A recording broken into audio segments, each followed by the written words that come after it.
one into the night, deep into right, way out of here. Swung on, hit it, crushed, and the Phillies are going to lead it. Harper, the swing of his life. The 0-2 pitch, swing and a miss, struck him out. From WHYY, it is Hittin season. Hey there, podcast pals. I'm John Stolnis from The Good Phight. You can follow me on X and Blue Sky at John Stolnis. Coming up, we're going to talk a little Phillies hot stove, as you expected us to do at this time of year. We have some trades in the works now, not with the Phillies, of course, but some trades around Major League Baseball that went down over the last week that could impact the Phillies in some way, or at least impact some Phillies rivals. So we'll talk about that. We'll talk about a couple of Phillies rumors, one involving Kyle Schwarber, which strains credulity, I think, indeed. We will have some quick conversation on a couple of non-tender candidates, teams that were let go by their original teams on Friday that I wanted to just discuss real quick. And then Justin spoke with Todd Zolecki, MLB.com Phillies beat reporter, about the 20th anniversary of the Jim Thome signing, a landmark signing in franchise history. Trade. So, no, they didn't trade for... Oh, trade. You mean when they traded him away? Yes. Oh, okay. Yes, the Still sad good. part, sort of that Yeah, trade. the sad part of it. Got it. The Jim Thome trade, when they traded Jim Thome away. Got it. After the I'm tracking now. All right. Joining me to talk about all these different things, Justin Klugh and Liz Roscher. Justin, of course, from Baseball Prospectus. You can follow him on Blue Sky at Justin Klugh. And Justin also is the author of the forthcoming book, The Summer of the Cheap Wieners, which will be available to you all to hold in your hands in February. Justin, how you feeling, pal?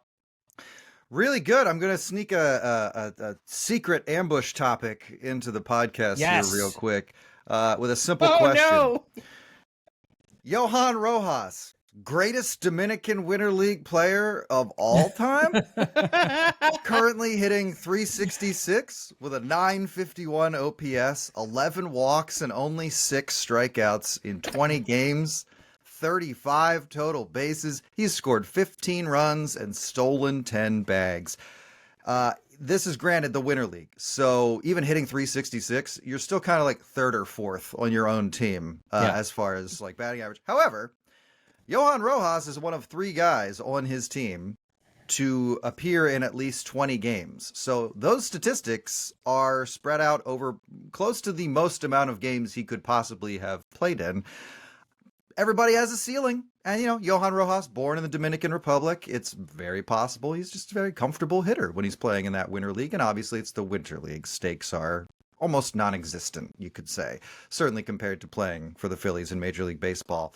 However, it has become an entertaining yearly novelty to see Johan Rojas go down to the Winter League and absolutely demolish pitching on a level that transcends, I think, even MVP of that league. I think it's just like, man, he has got to be in the Dominican League Hall of Fame at some point if this keeps up, because you can't deny the numbers. You can put all the context on it you want, but you cannot deny that these numbers are cartoonishly loud. They are. I guess the question is, like, is there any translation? Like, do we?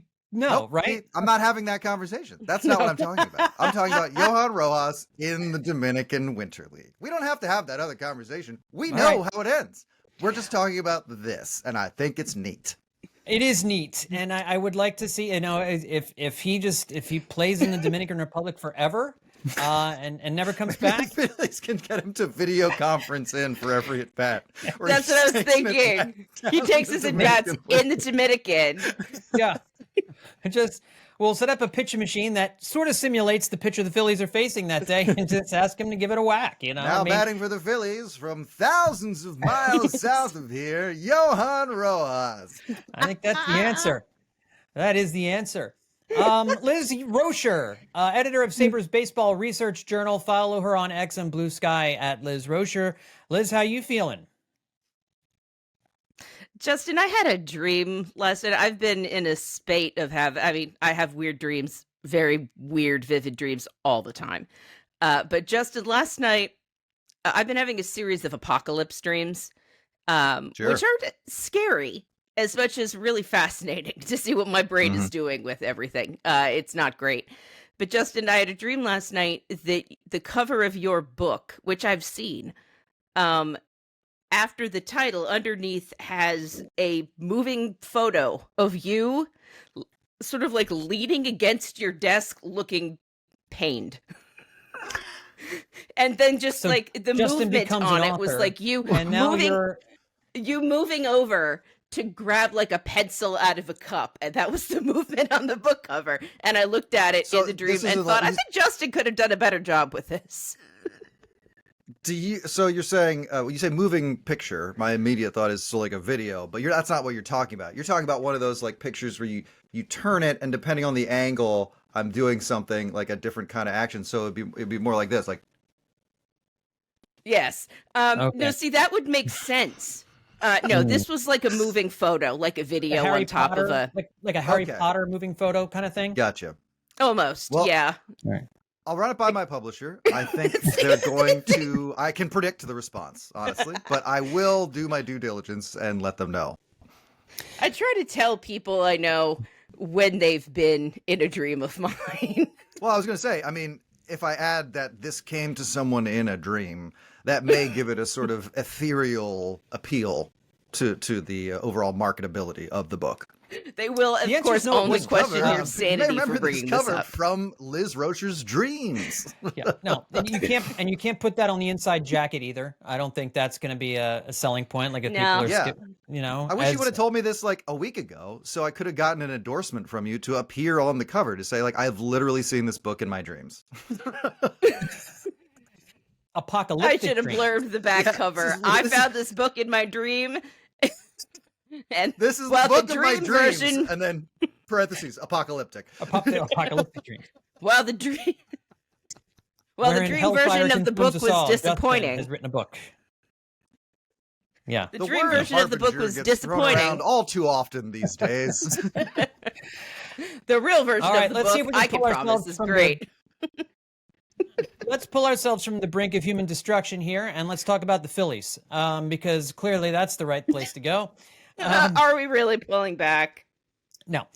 Let's talk about a couple of big trades that went down since last we spoke, gang. We'll start with the most recent one that came down here at the beginning of the week, and that is the Mets traded for infielder Marcus Semien, and they deal away Brandon Nimmo.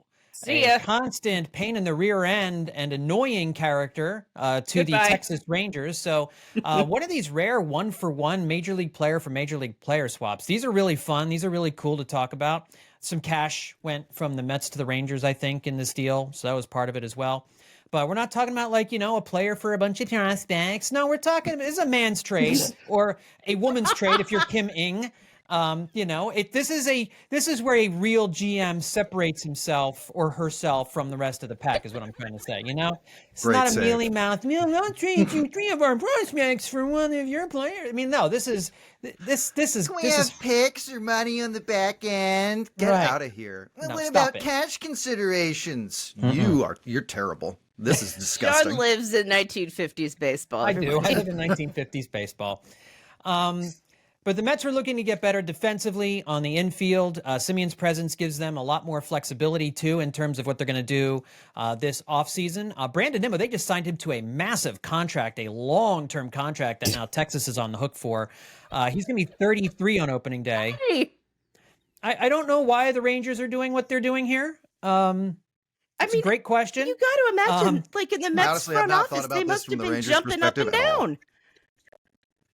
Yeah. Like they must have been celebrating hugely at the Mets front office when they realized they found a team stupid enough to take on Brandon Nimmo in his contract. I mean, yeah, go ahead, Justin. Well, it's not that he's like, he got that deal because he was a big part of that Mets offense. And like John said, he's been an annoying presence for the Phillies to have to play against. And I would say not having to see him run to first base after he drew a walk again would be really nice, but they're going to see him on opening day. So, you know, that's not going away anytime immediately soon. Damn. But the more interesting part of this to me was that, you know, Brandon Nimmo is obviously not Trey Turner. He's obviously not Bryce Harper, but he got a long-term deal. Again, shorter than either the deals those two guys got, but, you know, in that same, I think, range of like this guy we're locking up for a really long time. He got an 8-year deal from the Mets. I'm not saying they're the same, nor am I relitigating any talk of trading Harper or trading Turner or being rid of them in any capacity. Nor am I saying the Phillies could or should do anything like that. I'm just the interesting part of this is more that Nimmo has this long-term deal, and he kind of reached the pivotal stage of one of those deals, which we all know. You sign an 8 to 13 year deal. You're signing up. You're hoping like, okay, let's get half of those years really productive years on the level that we like this guy for, and then hopefully some passable years at the end of that where you're paying to watch a player decline, and you're giving him that security as part of that deal.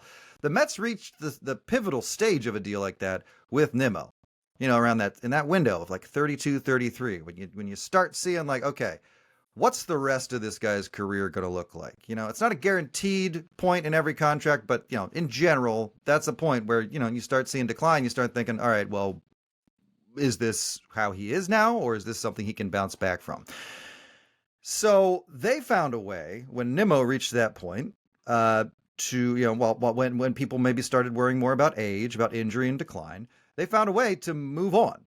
They gave him the deal. They showed they were a team that's willing to lock up players they like, but they also found a way to move on with a player in that situation while addressing an area of need in wanting to get better defensively. And Marcus Semien, though he's 35 years old, he's, that is addressing that. That is something they wanted to do. And Nimmo had fallen off defensively. So they got better defensively, and it frees open a space to, let's just say, sign Kyle Tucker. Yeah. That's swapping out Brandon Nimmo, a fading defensive outfielder in his 30s, for Marcus Semien and Kyle Tucker. Now, I'm not saying they're definitely getting him, but it does open the door for that.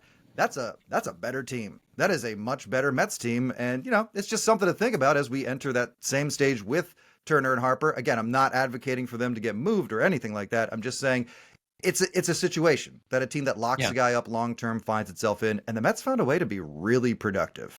Yeah. And we're talking about the Phillies needing to be creative. This is a creative way. The Mets found a creative way to do this, and they got, interesting, Nimmo to waive his no-trade clause, which I find interesting. Why would Nimmo agree to waive his no-trade clause to go from the Mets, a team that I think a lot of people felt disappointed last year, but is a playoff contender, to the Rangers, who, maybe I think voted the Mets... for Cuomo. What's that? Maybe he voted for Cuomo. He It's just had to get out of the possible city. he voted for Cuomo, yeah, and he's just very dissatisfied with the city. That seems about right. But yeah, it probably does. But I mean, I think I don't know why he did that. Like why he was willing to go to Texas, to a team that I think most people believe would be a worse team than the Mets. I don't have an answer for that, Liz. Do you? Maybe he's looking for a fresh start, new environment. It seems last year that the Mets clubhouse was a little tense. It's from the reports that came out at various times, it seemed like there wasn't like the most chummy relationship between Francisco Lindor and Juan Soto. They were losing a lot, and so the clubhouse might have been in a pleasant place. He might just be ready to move on. He's from, I believe, Wyoming originally, and Texas is much closer. Yeah, it is. Didn't Texas, again, not to dwell too deeply into these waters, but wasn't it Texas that was like, we're gonna punish any New Yorkers who try to come here since the mayoral election, and like Nimmo now qualifies for that. He's not like a born and bred New Yorker, but he's a guy who, coming from New York down to Texas. I don't know how that impacts him. Torches and pitchforks on the first day of the season. Nimmo was one of a couple of guys that the Mets it was said like, oh, they may be open to trading them. It turns out they were very open to trading Nimmo because he's been traded.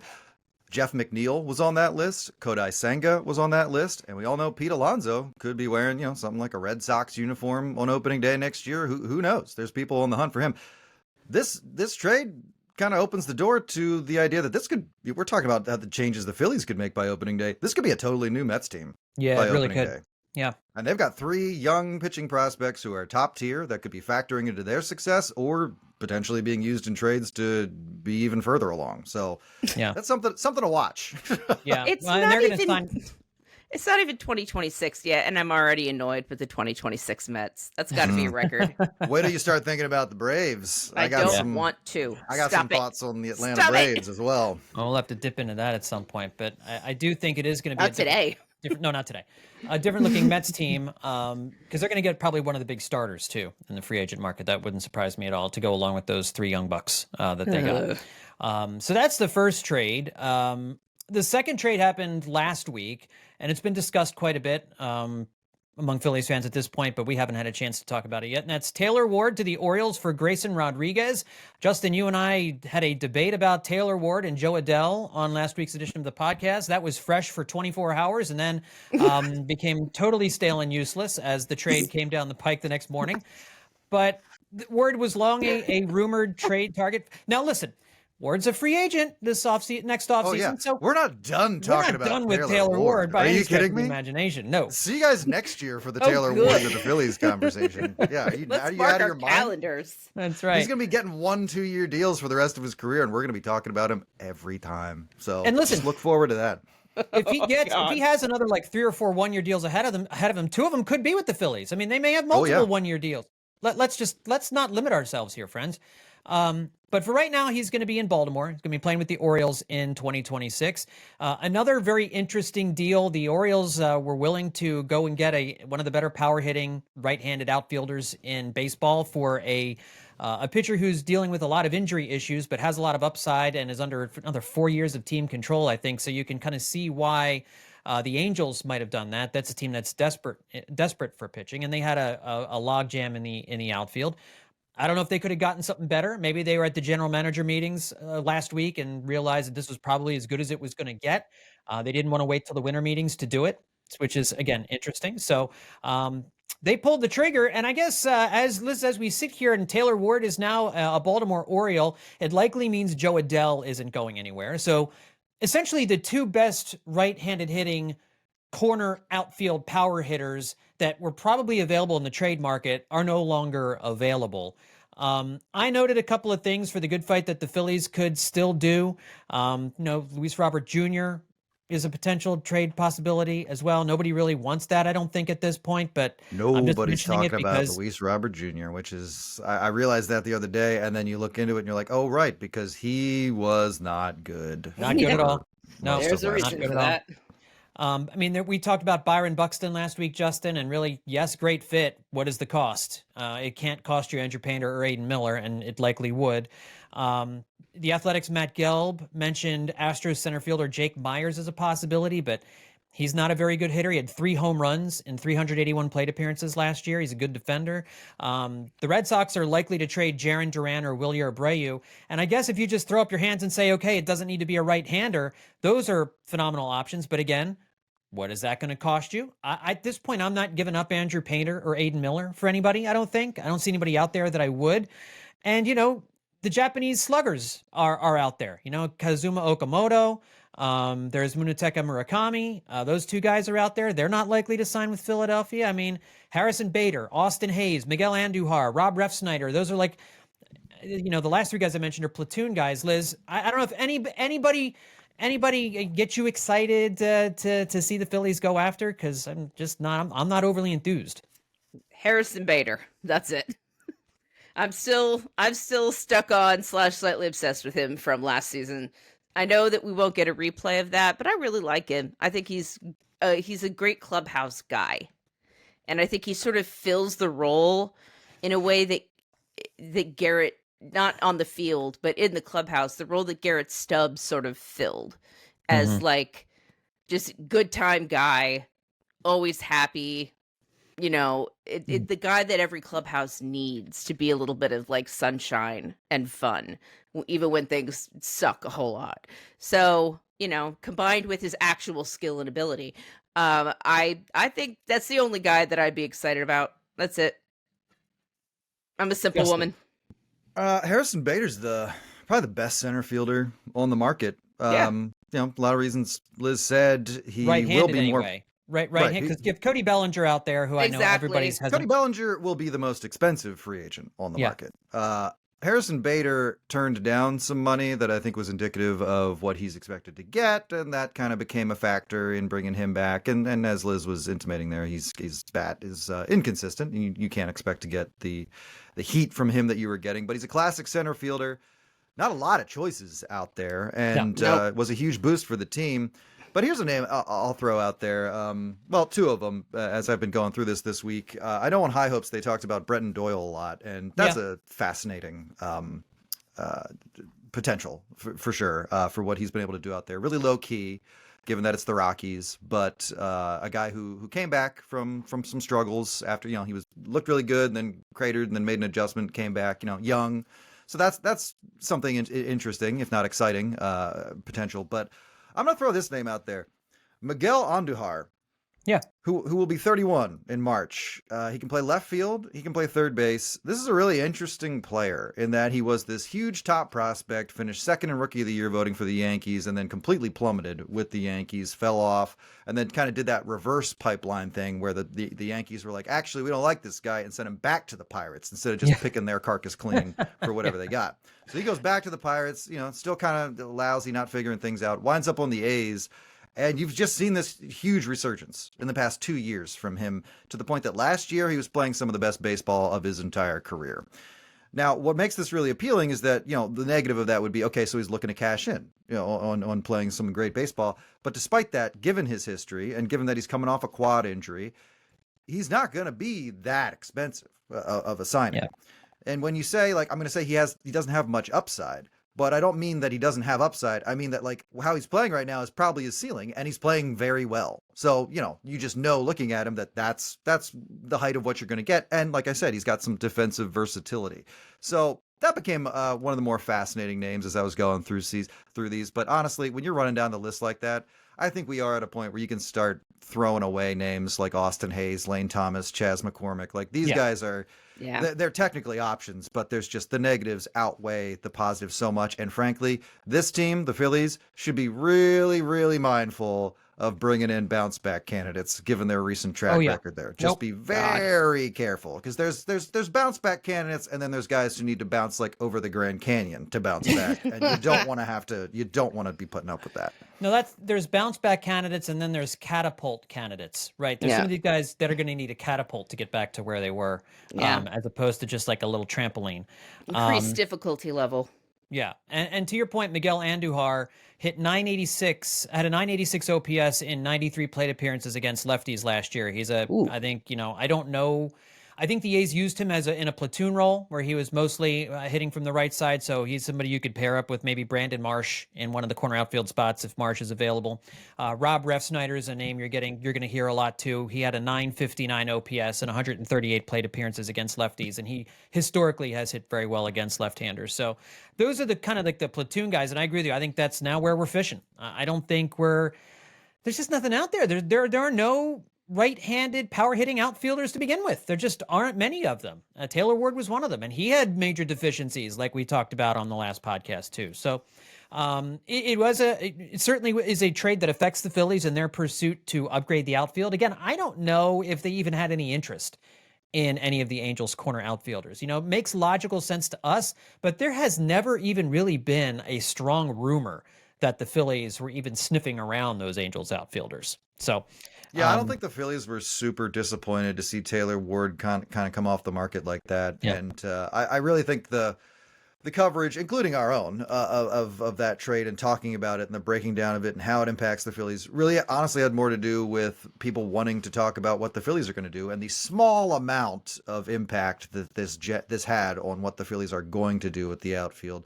But I really don't think, like you're saying, this was ever going to be a huge factor in what the Phillies did, like this particular trade. Ward was just never really that guy to them. One other thing to mention, you mentioned Brenton Doyle, and, certainly, he was one of the game's rising young stars a couple of years ago and has struggled a little bit, just 27 years old still. So there's still a, potential for him to be a well above average player, maybe even a star player. It seemed where his trajectory was.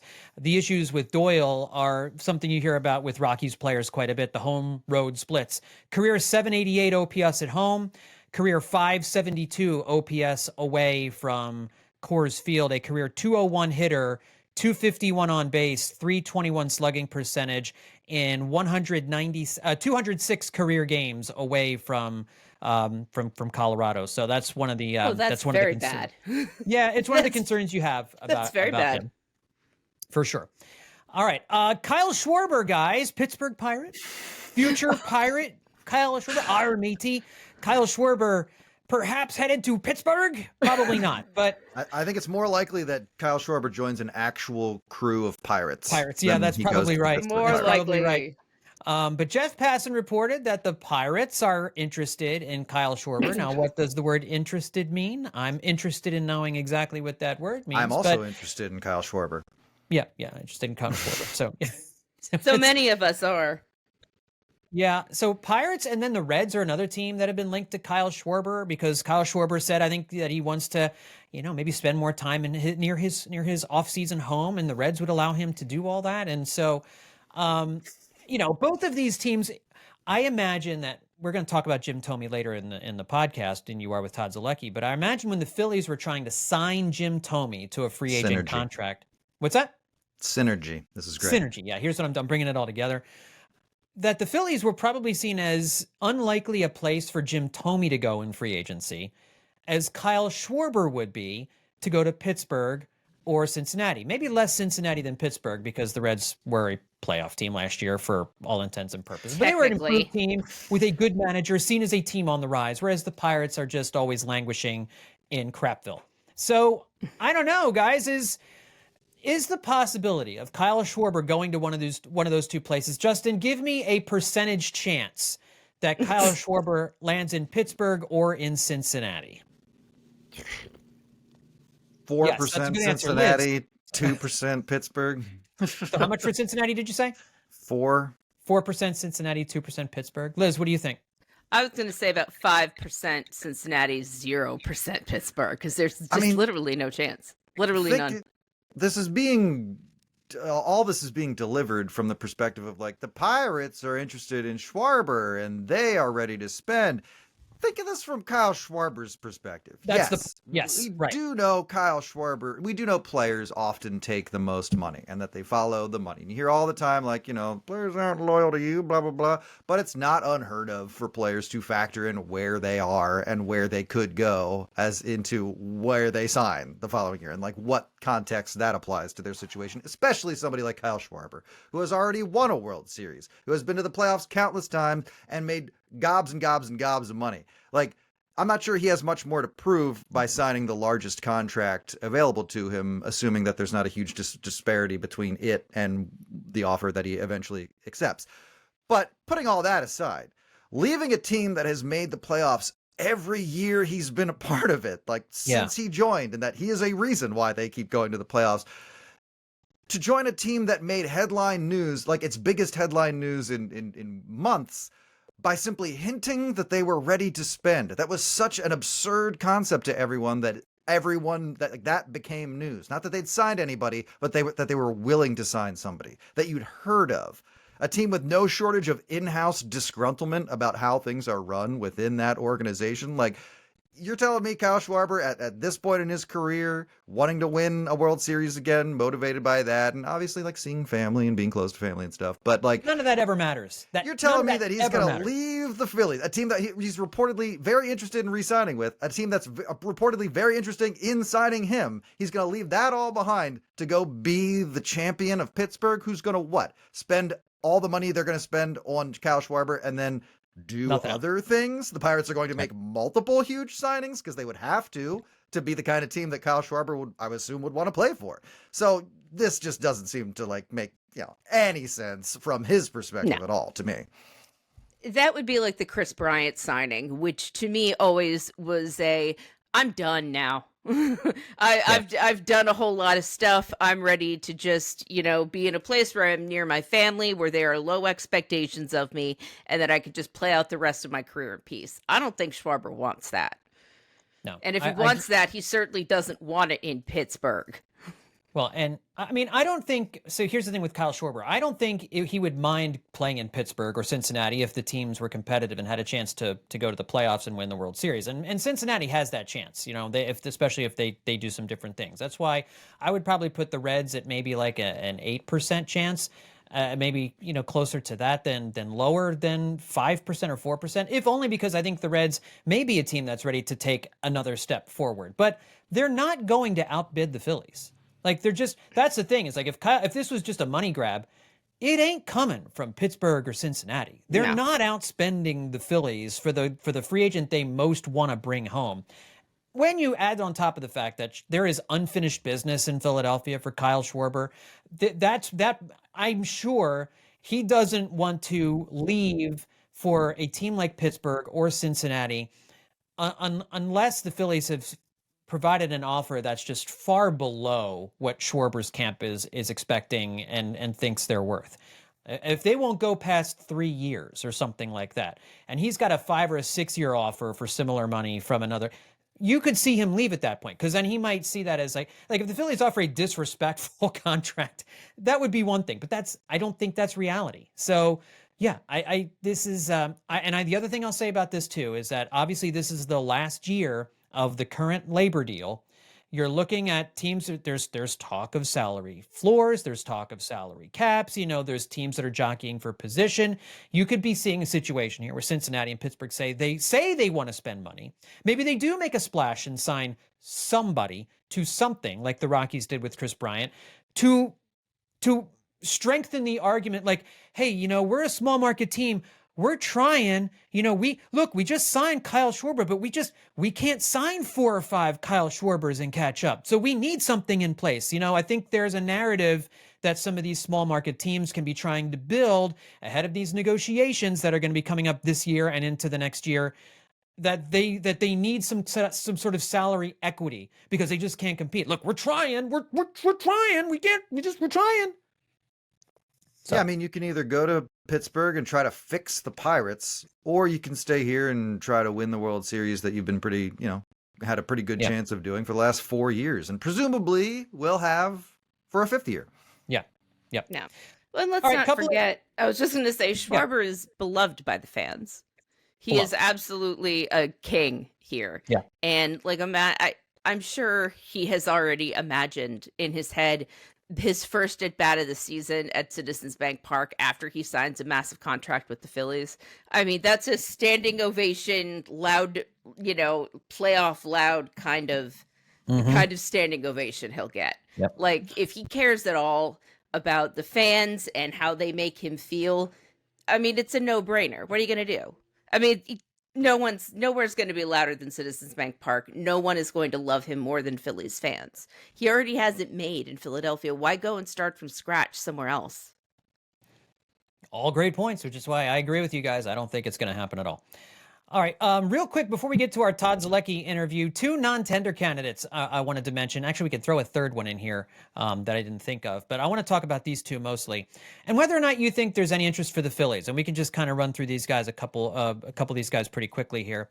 One of the guys who were non-tendered, one of them, Christopher Morel, outfielder for the Chicago Cubs, 27 years old. He hits right-handed, had quite a nice power line his first 2 seasons in Chicago. Hit 42 home runs in 220 games in his first 2 years. And we remember him, he had some big games against the Phillies, but he has really collapsed over the last couple of years. Actually, he was non-tendered by the Rays. He went over to Tampa, and during his time in Tampa over the last couple of seasons, hit just 208 with a 277 on base and a 355 slugging percentage. That's nearly 500 plate appearances over 2 years.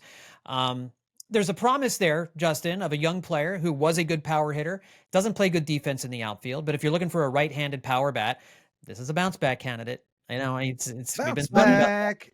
Well, one of his outliers is that he is probably the youngest person from any of these options at 27 years old. And like you said, he put on quite a display for 2 years, but now he strikes out a lot, doesn't give you good defense, and like you said, his production completely vaporized at a certain point. But if you imagine him playing at the level he was playing when he was playing well, then you're getting a guy who hits for power, you're getting a guy who walks a lot, and you're getting a guy with 3 years of team control left on his deal. Now, you mentioned having a couple of big games against the Phillies. To be honest, skipping ahead, I'm not really interested in any of the guys we're talking about here. But if one of them has an edge, it's that, in those big games against the Phillies, 9 times at Citizens Bank Park, Morel has played. He's a 389 hitter at the Phillies Stadium with a 1269 OPS. He's hit 3 home runs and 9 extra base hits. Yes, small sample size. But if the Phillies were to acquire Christopher Morel, those statistics would enter circulation, and you would see people going, okay, well, that ain't nothing. So something to think about. And I think of this, what I would call paltry group, that's what sets him apart. Liz, yeah, I like Morel out of all of the candidates, if only because some of his collapses come with the Rays, and they're one of those teams that love to squeeze players into a box and have them all sort of do the same thing. And it doesn't seem to be working for Christopher Morel. And so in sort of a Jose Alvarado kind of way, getting him away from the Rays, getting him a little bit more comfortable with himself, his own natural movements, getting him back to where he was when he was, setting the ground on fire. So I would be interested in him for those reasons. He sort of feels to me a slightly more promising option, especially since he's young and he's got team control left. Like the worst that happens is you trade that guy because he's a good trade candidate no matter what. Let me ask you another guy. I didn't have this on our show sheet, but Adolis Garcia was non-tendered by the Rangers. He hit .227 this year with a .271 on base and a .394 slugging percentage. Similar numbers to Morel. He, of course, is older. He'll be 33 next season. He has 2 30-plus home run seasons. To his credit, he had 19 homers last year, but just a .665 OPS. Yes or no? Any interest in Adolis Garcia? I mean, take a flyer. He was a really explosive and fun slugger when he was hitting, but you can't ignore how bad he looked at the plate in 2025. And, once again, do you want to give another former slugger who had like a 1 or 2 really good years somewhere else $10 million to try and bounce back with you? Or do you want to try to invest a little more and get somebody with a little more established and consistent a presence? I don't know. Just not something I'm really interested in experimenting with right now, especially with as wide a field as it feels like we have. There's limited options, but also 30 guys whose names we're mentioning. Somehow it's both. Yeah. I feel like some of the other guys we mentioned when we were talking about Taylor Ward possibilities and alternatives maybe were a little bit more interesting than Adolis Garcia. I would have Christopher Morel ahead of Adolis Garcia also. It really would depend on are you talking about like a minor league contract with an invite to spring training? Are you talking about a 1-year deal that's less than what they gave Max Kepler last year? I could do 1 year, $7 million for Adolis Garcia. That would be okay. I mean, you could get rid of that without any problem. 1 year, $5 million. I think that's fine. That's about as much as they should give these guys. You can't give, like last year we saw, you can't give him $10 million. Because that's just you're putting your eggs in he's definitely going to bounce back and be worth it basket. Right. You have to mitigate some of your possible and likely losses with this, which is I think what made people so frustrated about the signings last year. The Romano and Kepler signings that they weren't there was a lot of faith placed in their bounce back that I think people didn't quite understand why. Right. They hadn't been good the past year, and in some cases, several years before that. So there wasn't any indications to why the Phillies thought that some of these guys could bounce back. But you look at a guy like Christopher Morel, and you see a possibility there. Right. If they could make smarter decisions, they at least seem smarter, appear to be smarter somewhat. It's the difference between taking a flyer and making him the solution, part of the solution. Yes, exactly right. Exactly. And that's what that's the mistake. Signing Max Kepler last offseason to like a 1 year, $5 million deal. So that's a flyer. Okay. You take your shot with Max Kepler. If it doesn't work out, you're not committed. You're not making a bone, but when that's your plan and you don't do anything else, like to give yourself additional options in addition to that, that's where they ran into a problem last year. And I think maybe that's where the budgetary issues were last year. Like he couldn't even go out and sign additional guys just as just in a numbers game, to say, geez, Kepler does not look like but they all season long, they kept talking about his batted ball profile. He's going to break out of it any day now. And it never happened. One other guy that I wanted to mention, and I had interest in him before last season because we were all talking about which guys don't chase, which guys don't swing and miss very much, which guys are good in the strike zone. JJ Bleday is a center fielder for the A's. He's a left-handed hitter. So this probably doesn't work, but he had a 120 weighted runs created in 2024. Hit 243, but with a 327 on base and a 437 slugging. His strikeout rate was just 19.5%. He walked 10.5% of the time, hit 20 home runs, hit 43 doubles. He was an okay defender in center field. He was worth a little over 3 wins above replacement. Last year, that strikeout rate was up to 26.5%. He had only 212 with a 294 on base, a weighted runs created of just 90. Over the final 2 months, he did better. A 306 on base and a 495 slugging, 6 homers and 7 doubles in his last 111 plate appearances from August 2nd on. So if you're going to sign Bleday, it's based off of those final 2 months, Justin. But, left-handed, we've got left-handed options, right? I mean, there's Rincones, I would rather just give Rincones a shot. I would much rather give Rincones a shot than bother with all this. Bleday broke out in 24 and completely tanked in 25. He's a corner outfielder the A's have been trying to force into center. I think initially he looked like a center fielder, but that just, he wound up just not being equipped for that. And has actually been rated one of the worst center fielders defensively in the past. Oh, he's perfect for the Phillies.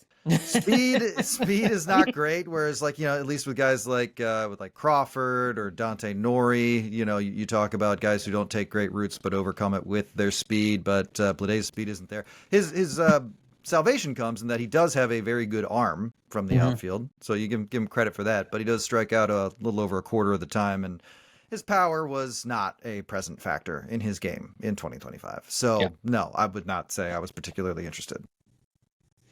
I love that he's one of the worst outfielders, yet has a strong arm. When they say that, it's based on certain metrics. The same way that you say Nick Castellanos is the worst defensive player ever according to these metrics, and guy can excel in one area, but as far as getting to the ball, catching the balls he should have gotten to that other outfielders get to that he doesn't get to.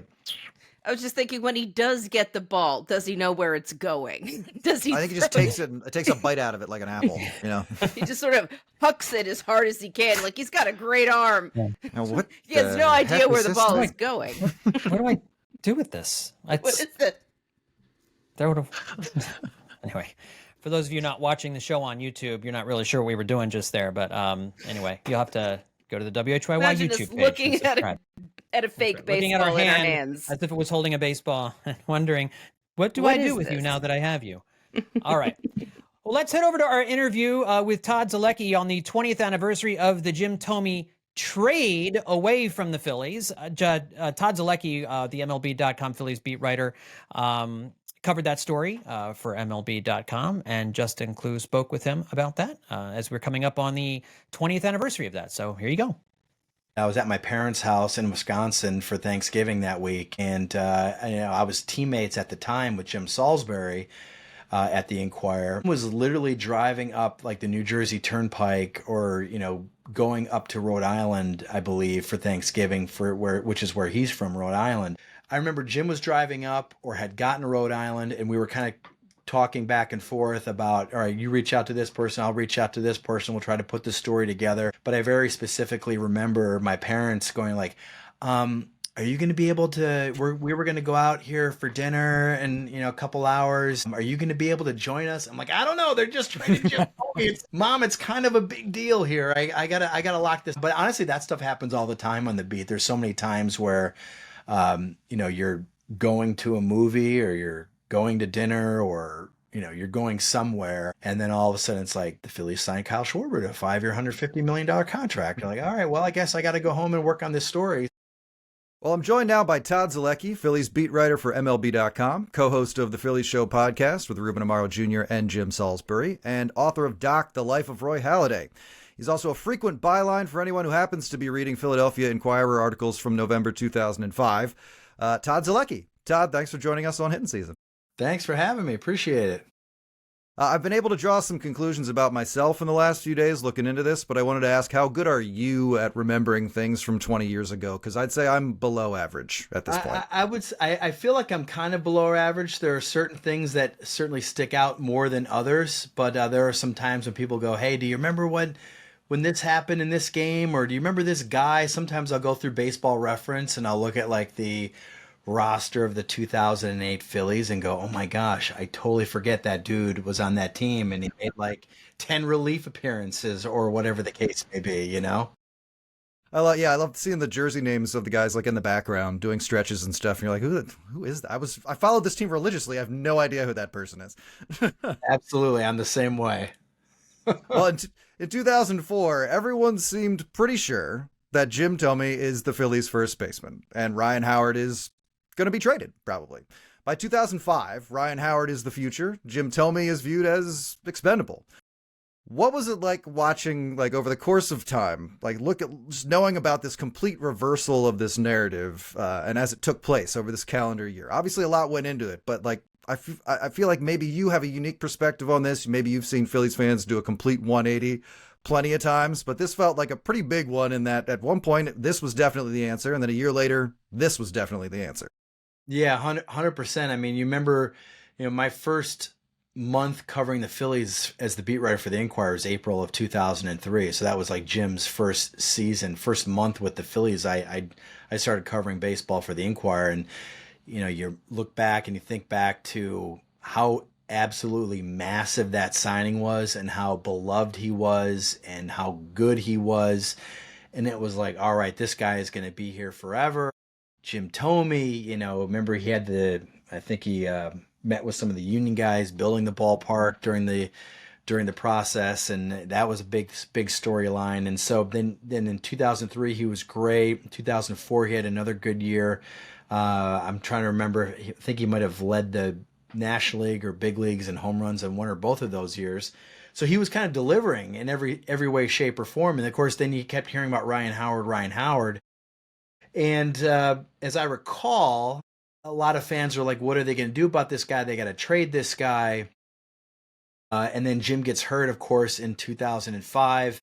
And all of a sudden, Ryan Howard is pressing his service and it ends up just being absolutely unbelievable.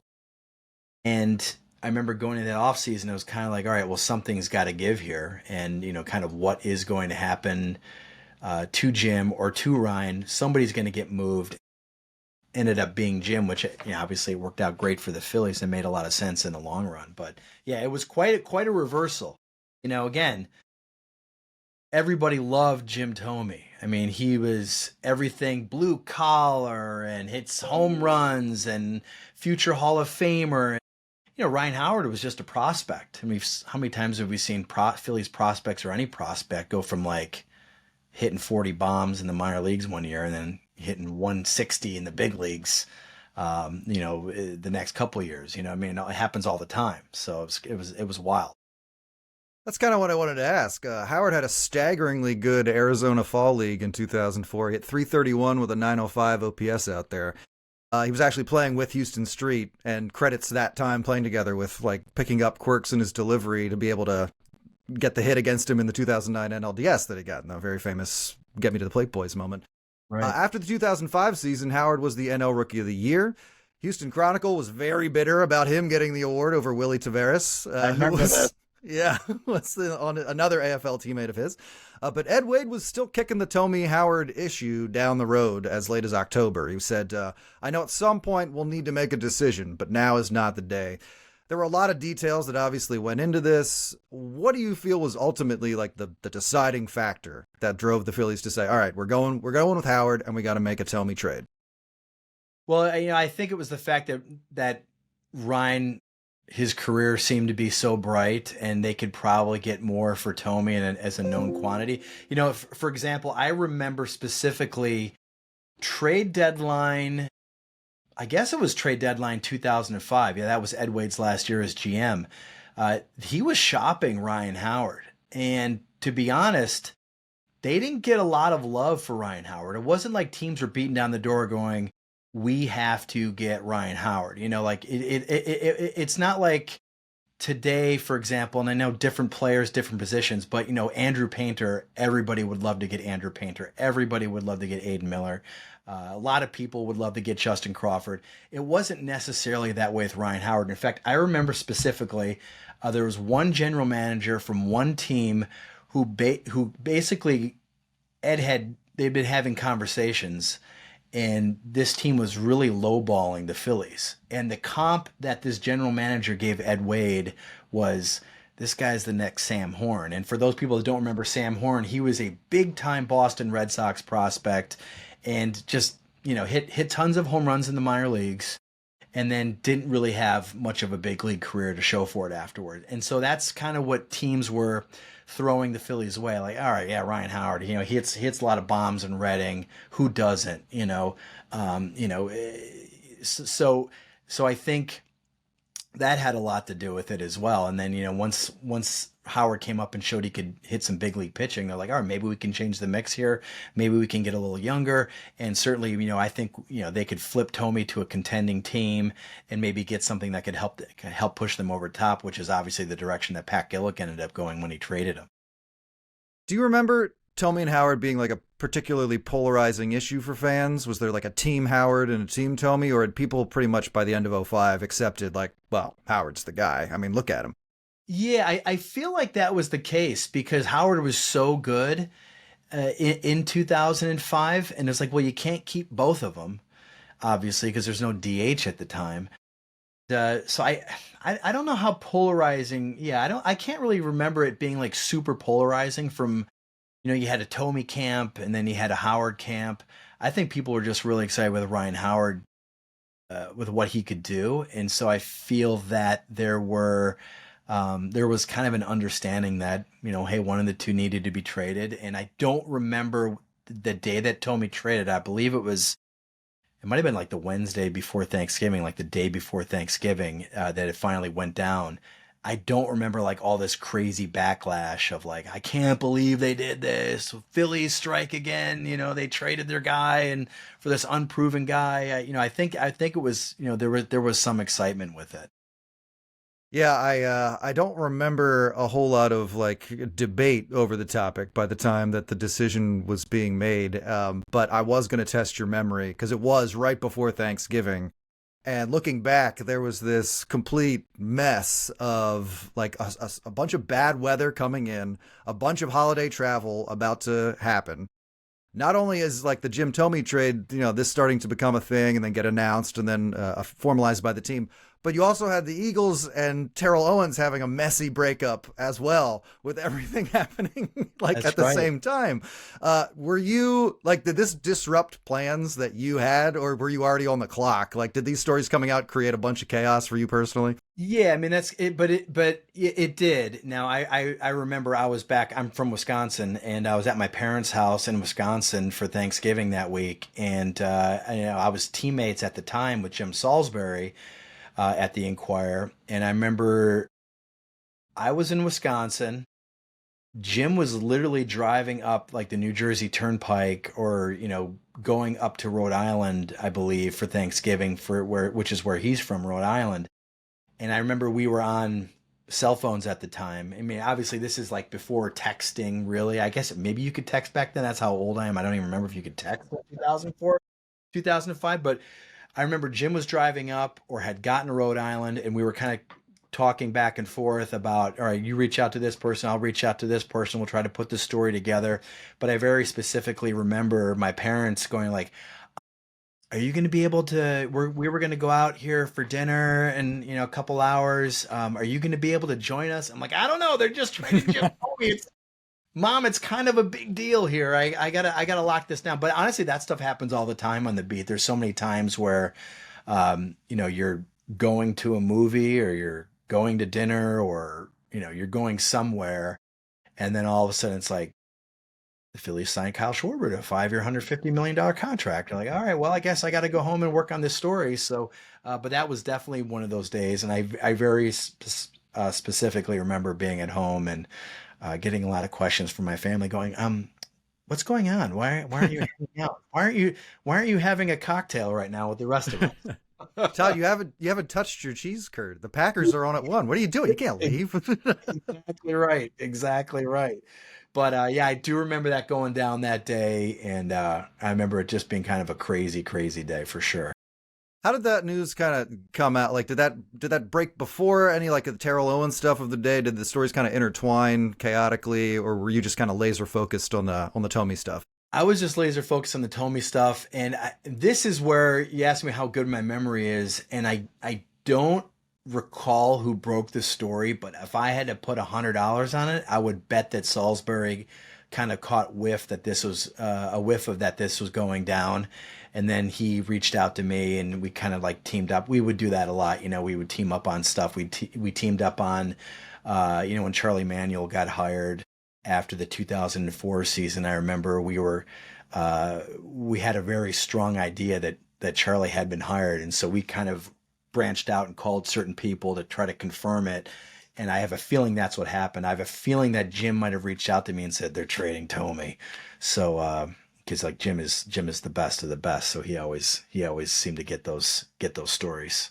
I was gonna say that's a good person to have as your assignment editor there. We're like, yeah, look, he's gonna know everything that's going on. That's exactly who you want. Yeah, 100%, man. Jim is the best of the best. You know, in a day and age where like a lot of the national guys get stuff first for various reasons, you know, Jim is one of the local guys that can still break stuff with the best of them. So, you know, he was the best teammate you could possibly have on a story like that for sure.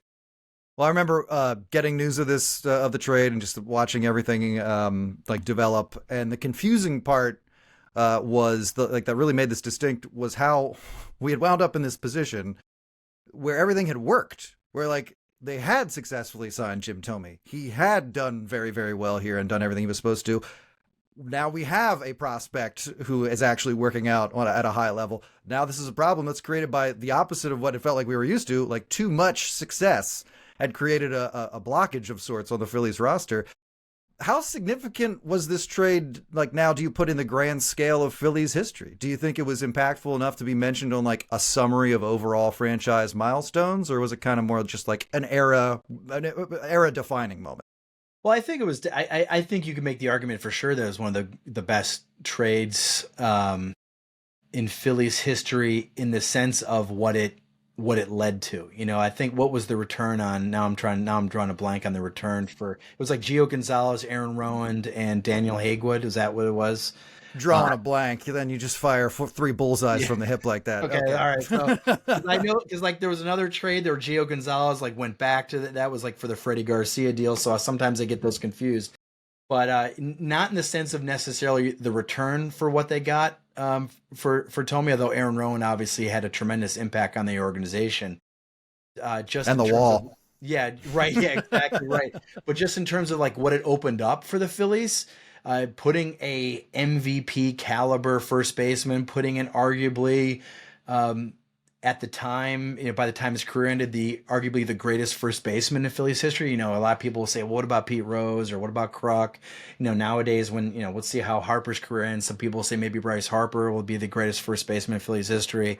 But by the time his career ended, I think a lot of people would say, you know, Ryan Howard. So in terms of what it opened up and provided, and you're right though, like how many times in Phillies history has it actually happened where they have a position of strength where you go like, oh, we have a backlog here, a log jam of talent, and they trade the established guy and the young guy steps in and just does incredibly well. I mean, it doesn't really happen that often. I mean, there's been times when they thought it would happen. I remember like after the 2003 season, the Phillies were going to try to move on Placido Polanco. Then they accepted salary arbitration. And then, you know, Utley's not on the opening day roster the next year, and that became a thing. And, you know, so it was amazing how it worked out. One of my favorite stories about the Thome Howard thing was when Howard's agent at the time, he had fired his original agents or let go of his original agents,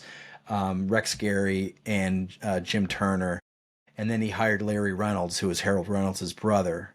And at some point, I'm trying to remember what point of the offseason it was. It might have been the previous offseason. Larry Reynolds had faxed Ed Wade an official request for a trade. And so Harold Reynolds breaks that news, I think, on Baseball Tonight.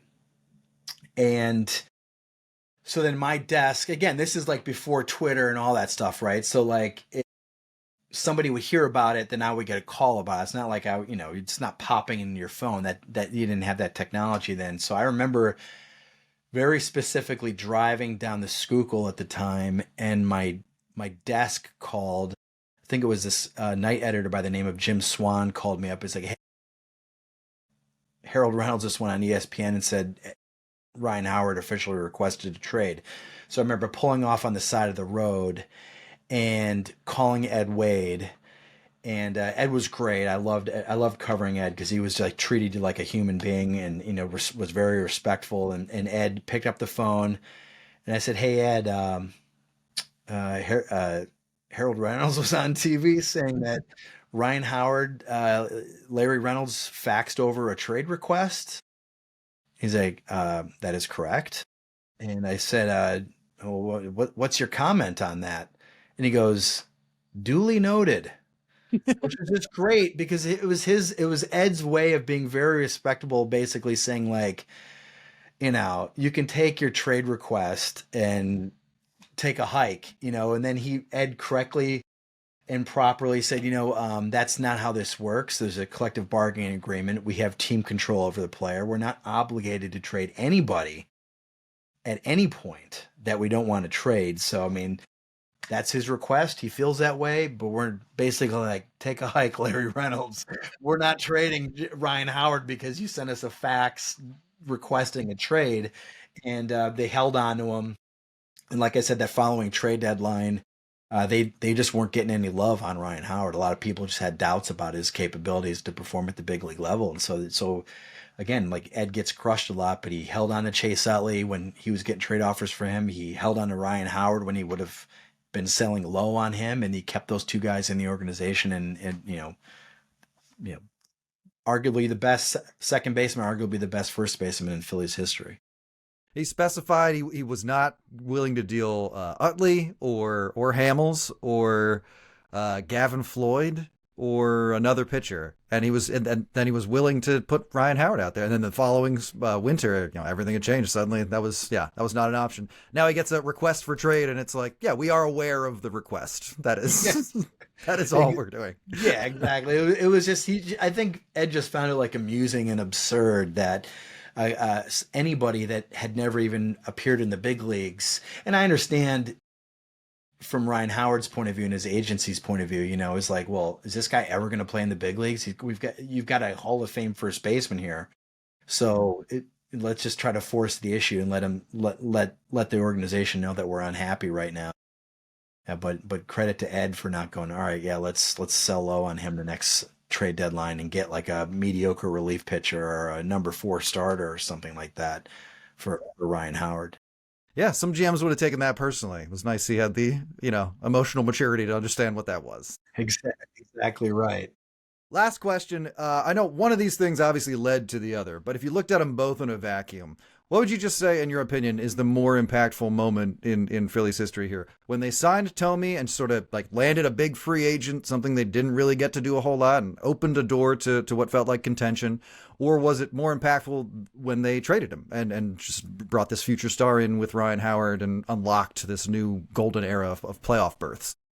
I think it was signing Thome for sure. And I say that because, now again, I wasn't on the beat at the time when they signed him. I started that following April. But you think of where Phillies baseball was at the time. Nobody wanted to go there. Nobody wanted to stay there. I mean, Rolen wanted out. Schilling wanted out. It was just a crappy place to play. They hadn't been spending any money. JD Drew didn't want to come to Philadelphia. You think about all the top talents that just were like, I would love to be anywhere but Philadelphia. And so to have Jim Thome, like legitimately one of the all-time great human beings that's ever played Major League Baseball, and people always ask, what's this guy? What's that guy? Jim Thome is one of the all-time good guys. Just a great human being. And for him to go, I will come to Philadelphia, legitimately, I think jump-started that baseball renaissance, going into Citizens Bank Park, and just kind of everything that happened after that. I don't know. I guess it probably would have happened, but I don't know how quickly it would have happened if Thome had said, I'm not coming to Philly. They got Kevin Millwood that offseason, who had a pretty good, first year, and second year he was okay. They got David Bell, who, more down than good, but than up. But, I think the Thome thing for sure was the most impactful because it was like, all right, baseball is back in Philly. And by them spending that money, you knew they weren't going to go back and just the next year go on the cheap. They were going to continue to try to build and build and build. And I think they did that over time. Gave people a jersey to buy from a guy who you knew wanted to be there and wasn't going to go anywhere because he disagreed with Larry Boa or something. Like that's good. That's big. Absolutely. Yeah. We've been talking to Phillies beat writer Todd Zolecki about the 20th anniversary of the Phillies trading Jim Thome. You can read his work on the Phillies on Phillies.com. Todd, thanks for joining us on Hittin Season. Thank you. Appreciate it. All right, and just a quick correction. Todd Zolecki was working for the Inquirer at the time of the Jim Thome trade 20 years ago, not MLB.com. Of course, Zolecki with MLB.com. Now, I get it all straight. I'll get it all straight. All right, let's finish up here. I really nailed that. Really, the whole Jim Thome interview, Justin. I had it all. I pitched this whole thing to Jim. down. He's like, this is a great idea. And I'm realizing now he was like on the phone with somebody else while he was talking to me. And Yeah, I was sure, describing whatever. this whole idea. Sure, it is Justin. considered. Great, Sounds babe. great. Scroll. This was brought to you by ChatGPT. Like, oh, wait a second. Oh, goodness. All right, let's finish up with final thoughts. Liz, let me start with you. Any final thoughts for us this week? Well, as we do this time of year, it is Thanksgiving. And It I'm is. grateful for all of our listeners, every single one of them. We are so grateful for you for listening and giving us a reason to do this podcast every week. Though, to be honest, we might do it even if no one listened. And Well. I'm grateful for... I gotta think we would. And I'm grateful kidding, for of my course you would. amazing co-hosts, my good friends, two of my very favorite people in the world, Justin and John. Doing this with you is a delight. It's always the highlight of my week. And it makes me happy that there's no sign that we're stopping anytime soon, no matter how bad or good the Phillies are. No matter how rough those CBA negotiations get, our That's podcast right. is not involved in them. So we can keep talking and talking and talking. And We No will salary have to cap find here, guys. content, baby. Yeah, no salary cap here. That was a very lovely sentiment. It I was. was just going to talk about more Phillies crap. So I guess I have to Okay. echo also that Yes. I am thankful for the opportunity to get to do the show with the two of you specifically, and for all of our listeners who tune in both here and over at the Hittin Season Patreon, where, there's all. I'm thankful to be able to work with great co-hosts over there too, in Mike and Chris and Trev. I will also add that Baseball America put out another top 10 prospects list, and this one stands out for the Phillies, I would say, because number one is no longer Andrew Painter. They have decided that Aiden Miller is, in fact, the Phillies' best prospect, and some highlights from the write-up on Miller, who is very much, in one way or another, going to play a role in the Phillies' short-term future. The quote that stood out to me was that he now stands out not only as Phillies' top prospect, but as a premier overall talent. Now, this is the organization that had a very gushing summary of Andrew Painter as well, which I don't think they've pulled back on. He is the number 2 prospect, of course. Yeah. But again, seeing a more objective non-Phillies medium describe a Phillies prospect that way is very thrilling. But another interesting part of Miller is how different of a player he is now based on his initial scouting reports. This was a guy who, like many, many, many shortstop prospects, they say, oh, he's so good at this, he's so good at this. Future projections say he's probably going to play second base or third base, or he doesn't have the arm for this, or blah, blah, blah. Because shortstop is, the hardest position after catcher to play. So a lot of guys just fall away. They said that about Aiden Miller, for sure. And they also brought up Trey Turner blocking him as an issue there, which remains an issue. But they were clear when they said Aiden Miller could man shortstop for years to come, which just feels like a very rare thing to say about a current shortstop prospect. Yeah. They also said, early on, this is a guy he's gonna give you some power. He's not gonna hit for much average. He's not gonna make like the kind of be a contact hitter. He's gonna be more of a power hitter. This too has changed. Aiden Miller is now a more well-rounded hitter than anyone thought he was going to be. So you can look forward to Aiden Miller coming to Clearwater, probably getting a lot of reps at third base, showing off this average speed but great instincts on the base that led to him stealing 59 bases. This is off the top of my head, by the way. That's so many. They didn't lot say of that it. that was the most in the Phillies organization, but I believe we were just saying Dante Nori had 52, and that was the second most. So by my math, that's Aiden Miller with Sounds the like most more. stolen bases this year. So that's just a very exciting development. Just cool to see that right up. It's cool to look forward to see him in spring training, and also just, the difference, the ways that a guy's scouting report can change over the course of these years. This is why you don't look at the Phillies have one teenager in this group of 10, Matthew Fisher. This is why you don't look at a guy's scouting report when he's 19 and think, we know who this player is. There's going to be some evolutions, and it looks like Aiden Miller has done that in a really positive way. So I just wanted to mention that because that was really cool to see. Very, That's very so cool. exciting. They need him. They need one of these offensive prospects to splash here. And it would be great if Aiden Miller was even able to do that some here in 2026. We'll see. I will close out with thanks to, again, beautiful things said by both of you for us and for the listeners. I am so thankful to both of you. We've been doing this like 10 years now. I know. In some capacity. So I thank you both for making this such a joy to do each and every week. I want to thank WHYY, our content partners who've come alongside us, and they are so much fun to do this with, and they provide us with a really great platform. So really appreciate them and Tom and all those guys over there. And of course, you all for listening. You guys have been with this podcast for such a long time, many of you. It still is amazing to me that we have fans of any kind. And so it's just very, very, very cool. So thank you all for continuing to listen to this podcast as this team has gone through ups and downs, and really appreciate every one of you and hope everyone has a very happy Thanksgiving. So that's going to do it for this edition of Hittin' Season. Again, want to just encourage you to head on over to the WHYY YouTube channel, subscribe to the WHYY YouTube channel, and there you will find each and every one of our off-season shows right there on video if you want to watch it on your smart TV. You can also just listen to us on your podcast platform of choice, Apple Podcasts, Spotify, everywhere you can find podcasts, we are there too. Thanks everyone for tuning in. We'll talk to you next time right here on Hittin' Season.